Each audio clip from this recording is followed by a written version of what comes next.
네, 선생님과 학생이 함께 배우는 행복한 국어 시간입니다. 우리가 계속 이렇게 차시가 늘어감으로써 여러분들이 그 차시를 파악하는 거에 좀 헷갈리는 부분이 있어서 우리가 편의상 지난 시간에 여러분들이 두 번째 단계와 세 번째 단계의 본문을 학습한 뒤에 각각의 빈칸, 전략에 대해서는 구체적으로 모르지만 이러한 부분들에 대해서 채웠었죠. 그게 2차시였고요. 오늘이 3차시 수업입니다. 그러면 여러분들이 일단 본문을 무조건 학습했기 때문에 조금 더 선생님과 빈칸을 채워나감으로써 상황에 맞는, 단계에 맞는, 절차에 맞는 협상 전략을 파악하는데 어려움이 없을 거라고 생각을 했습니다. 그래서 오늘은 이걸 확인함으로써 협상 단원 수업을 마무리하고요. 다음 시간에는 나중에 또 언급하겠지만 토론 단원으로 넘어가겠습니다. 우리가 계속 격주 수업을 하고 또 이제 시험이 코로나로 인해서 1차 고사와 2차 고사 간의 간격이 되게 짧다고 미리 얘기를 했고 여러분들에게 시험 일정이 모두 다 공지가 나갔을 겁니다. 그래서 여러분들은 이제 시험을 또 대비를 해야 하는 사람으로서 조금 더 힘을 내서 함께 열심히 해봅시다. 여러분들이 언제든지 질문하거나 궁금한 점이 있으면 카톡방을 이용하는 거 잊지 말고 다 함께 한번 열심히 해보도록 하겠습니다. 자, 그러면 우리가 첫 번째 단계에서 중요한 거 협상 목표 수립하기 전략 똑같은 말로 협상을 통해 얻고자 하는 바를 구체적으로 정하는 전략까지 정리를 했습니다. 그러면 이 첫 번째 단계가 시작 단계라는 거 여러분들 다 빈칸이 메워져 있을 텐데 이 단계는 사실 저번 1차시 수업에도 언급했듯이 여러분들이 배웠어요. 1학년 때. 그런데 기억이 안 날 수 있으니까 다시 한번 기억을 더듬으면서 확실하게 기억에 남도록 합시다. 두 번째는 무슨 단계냐면요. 조정 단계입니다. 조정 단계. 우리가 양측이 이해관계로 지금 대립이 되고 갈등이 되는 부분인데요. 가장 중요한 게 의견을 조정하는 거다. 그래서 협상이 필요한 거다라고 했습니다. 그래서 조정 단계의 방법은 여기 보여진 대로 양측이 밝힌 입장, 목표에 따라 구체적 대안을 제시했겠죠. 대안을 제시했는데 이것을 점차 의견을 좁혀가야겠죠. 그래야 나중에 합의점에 이르게 되니까 상호 검토하면서 서로 입장 차이를 좁힌다라는 겁니다. 자, 양보 키워드 그렇죠. 또는 뭐 타협, 양보나 타협 같은 것을 통해서 우리는 합의를 유도하고 그 다음에 어떤 부분은 수용하고 어떤 부분은 내가 이익을 얻고 하는 부분입니다. 그래서 입장 차이를 좁히는 단계가 조정 단계입니다. 여러분들 본문을 다들 읽어봤을 겁니다. 3쪽이네요. 여기 이제 2번 단계가 가장 길었는데요. 2번 단계에서 보면요. 요 전략을 먼저 한번 필기를 해놓고 앞으로 다시 돌아가도록 할게요. 자, 첫 번째 어떤 전략이 쓸 수 있느냐? 상대방이 정말 원하는 것.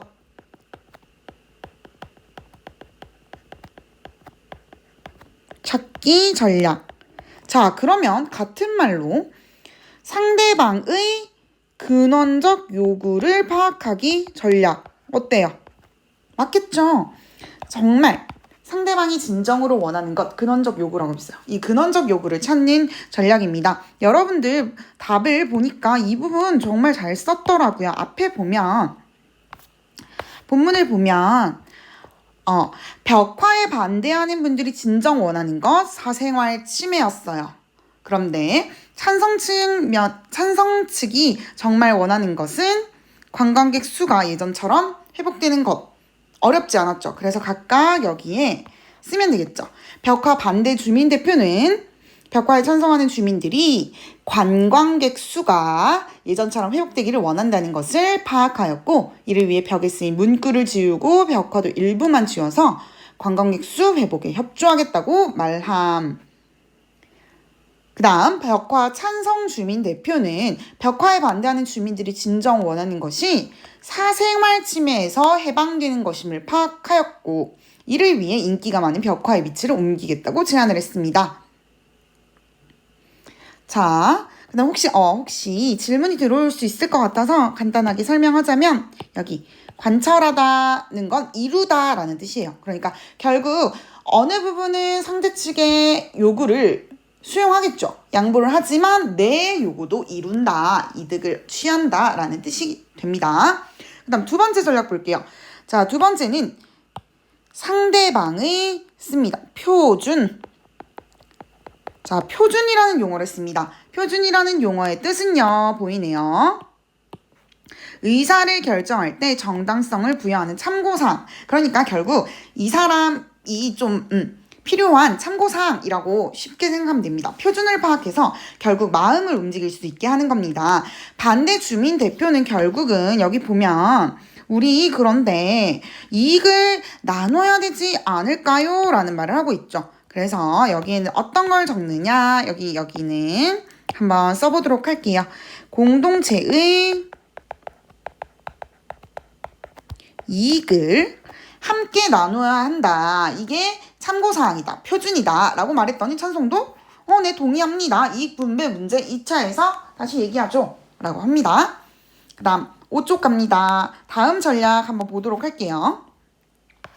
다음 전략은 어떤 전략이냐면요. 여기 보면 설명이 있습니다. 밑에 설명을 잘 보자면 벽화 반대 주민 대표는 벽에 쓰인 문구 지우고 벽화도 일부 지우는 건 받아들이는데 근데 공동체 이익 함께 나누자 막 교환하고 있어요. 그 다음 벽화 찬성 주민 대표는 일부 벽화 지우고 인기 많은 벽화 몇 개 옮기고 문구 지우는 안, 그 다음에 공동체 이익 알겠어요. 그런 안 막 교환할게요 라고 하고 있습니다. 그래서 다 중복이 되고 있지만 이 전략은 여러 제안을 맞교환하는 전략입니다. 지금 여러 제안을 맞교환하고 있는 찬성과 반대 주민 대표가 있습니다. 다음은요. 항상 이 조정 단계에서는 의견이 좁혀야 하는 거기 때문에 의견을 좁혀야 하기 때문에 내가 이러한 목표를 수립했다고 하더라도 이게 중요합니다. 차선책이 있어야 합니다. 내가 어떤 대안이 있는데 하나밖에 생각하는 건 아니에요. 항상 대안을 딱 설정해놓고 근데 이 부분이 저기서 너무 받아들여지지 않는다 하면 새로운 대안, 차선책을 준비해 두라는 뜻입니다. 자, 적어볼게요. 마을의 모든 벽화를 지우는 것이 어려울 경우 이거는 여러분들 쓰세요. 벽화에 반대하는 씁니다. 벽화에 반대하는 사람들의 집에 그려진 벽화만큼은 모두 지우겠다는 차선책을 준비했습니다. 그런데 찬성 주민 대표는 벽화에 반대하는 사람들의 집에 그려진 벽화 중 일부만 지우는 것이 어려울 경우 특히 인기가 많은 몇 개 벽화의 위치를 옮기겠다는 차선책을 준비했어요. 맞죠? 어렵지 않았어요? 본문 숙지하면 바로 나올 수 있는 건데 전략의 명칭에 대해서는 여러분들이 지금 함께 학습을 하고 있는 겁니다. 자, 그러면 결국 우리 조정 단계에서 두 대표가 양보한 것과 얻은 것을 적는 거였는데요. 이 부분에 있어서 여러분들이 어려워하는 친구도 있었고 물론 정확한 답을 적은 친구도 있었어요. 자, 이거 어렵지 않아요. 왜냐하면 우리가 다음 시간에 토론을 배울 때 협상 그리고 토의라는 화법과 약간 비교하는 시간을 가질 거예요. 그럴 때 보면 협상이라는 이 화법의 유형이 굉장히 어떤 성격을 가지고 있냐면 상호 의존적이에요. 이 참여자들이 굉장히 의존적입니다. 왜냐하면 이해관계가 있다고 했어요. 이때 이해관계는 understand 아니고 이득, 손해라고 했어요. 그래서 여러분들 이거 어떻게 쓰면 되냐면요. 벽화 반대 주민 대표가 양보한 것은 찬성 주민 대표가 얻은 것이 되겠고 그 다음 반대 주민 대표가 얻은 것은 벽화 찬성 주민 대표가 양보한 것이 됩니다. 이렇게 각각 쓰면 됩니다. 어렵지 않죠? 다 써서 나중에 사진 찍어서 올리면 됩니다. 자, 벌써 마지막 단계가 왔어요. 마지막 단계는 이제 이익을 어떻게 나눌 것인가 한 번 더 만나서 뭘 하느냐. 자, 씁니다. 해결 단계입니다. 시작했고 조정했고 마지막 해결 단계 합니다. 대안을 수용하며 합의하거나 제시된 대안을 수정 또는 재조정하면서 합의에 이릅니다. 자, 밑에 볼게요. 해결 방안의 이해를 따져, 이해의 득실을 따져 해결 방안을 수락하거나 유보, 잠시 미뤄두고 또는 거부함으로써 절충 지점을 확인하고 혹시나 새로운 문제점이 있을까 하고 따져보는 단계입니다. 한번 적어볼게요. 자, 우리만의 최선의 방법을 결정하고 그 다음 결정이 됐으면 우리 이제 이렇게 이행을 해야겠네요. 합의사항을 점검하는 전략입니다. 자, 이거는 앞에 본문 보면 그대로 있으니까 그냥 읽고 넘어갈게요. 반대주민대표는 수익금의 2%를 마을 운영 경비로 사용하며 청소 등의 환경 개선 사업비로 지출한다는 찬성 주민들의 안을 받아들였어요. 최선의 방법을 결정했어요. 합의사항입니다. 점검하고 있어요. 찬성 주민대표는 마을 기업을 운영해서 그 수익금으로 마을버스 운행을 지원하고 공중목욕탕 등의 공공시설을 마련한다는 반대측 주민들의 안을 받아들였어요. 이렇게 얘들아 합의가 된 거죠. 합의가 된 겁니다. 합의가 됐어요. 그러면 얘들아 어떤 요건, 어떤 조건에 따라 이행 의무를 가집니까? 여러분들 앞에서 우리 협상의 요건 했습니다. 행위 조건에 따라서 이행 의무를 가져야 합니다. 자, 마지막이에요. 어렵지 않은 마지막 부분입니다. 당연하지만 그냥 한번 읽고 넘어갈게요. 협상의 태도입니다. 자, 여러분들 이거 보세요. 상대 의견을 요약하고 그 의견이 가지는 의의를 언급함. 자, 이 부분 앞에 보세요. 앞에 한 번만 넘어갈게요. 예시 하나만 볼게요. 여기 보면 1번 단계 봅니다. 반대 주민 대표가 이대로 도저히 살 수 없다. 벽화 유지하자라고 했을 때 그 마음은 이해합니다. 라고 얘기를 하고 있죠. 이 지금 협상 참여자들은 의견이 가지는 의의 이거를 굉장히 공감을 표해주고 여기 보이죠? 공감을 표해주고 이해 존중하는 태도를 가집니다. 그래서 그 의견에 대해서도 굉장히 의의를 저도 그렇게 생각합니다. 라고 하고 있습니다. 그 다음에 적절한 언어적, 준언어적, 비언어적 표현은 모든 화법에서 중요합니다. 그 다음에 마지막 협상 결과 수용 책임지는 자세 이거는 또 마지막에 행위 조건 또 관계 있는 부분입니다. 자, 이렇게 해서 협상 단원의 수업을 모두 끝냈습니다. 여러분들이 핵심 정리에 나와 있는 이런 부분들 있죠?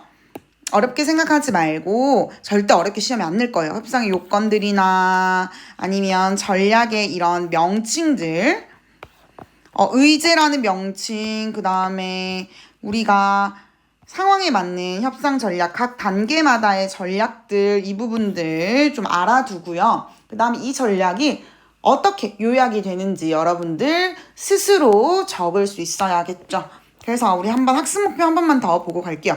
협상 요건 특징, 절차 방법 이해하고 설명해야 하고요. 협상 전략까지 했고 태도 했습니다. 그렇게 해서 우리는 이제 어떤 갈등에 들이닥쳤을 때 그것을 회피하고 아니면 상대방을 굴복시키는 것이 아니라 적절하게 갈등을 조정해서 원만한 인간관계를 가지는 것이 중요하겠습니다. 자, 그러면 다음 시간에는 토론 단원으로 넘어갈 건데요. 토론 단원 좀 길 겁니다.